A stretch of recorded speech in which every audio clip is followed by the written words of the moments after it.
ஒரு காட்சியை நீங்க பாருங்க. ஒரு பாஜகவோடு தொடர்புடைய ஒரு குண்டன், ஒரு ரவுடி. அவன் என்ன செய்றான்? கையில லத்திய வச்சுக்கிட்டு சுத்தி வர்றான். ஒவ்வொரு இடத்துலயா கார்கள அடிக்கிறான்.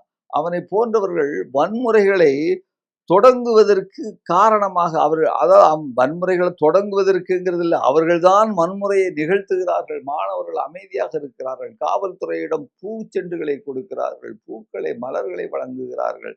அப்படிப்பட்ட அந்த வன்முறைகளை தூண்டுகின்ற அல்லது வன்முறைகளை ஏற்படுத்துகின்ற அந்த ரவுடிகள், அந்த அந்த குறிப்பிட்ட அந்த மனிதனை நான் உங்களுக்கு காமிக்கிறேன் பாருங்க. இவன் மேல் ஊபியில் பல்வேறு எஃப்ஐஆர்கள் உள்ளன.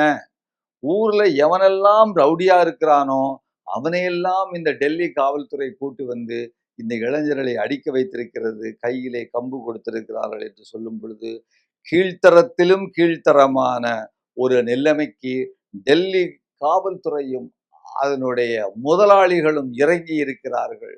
ஆள்வோர்கள் என்று என்று நான் எல்லாம் சொல்ல விரும்பவில்லை.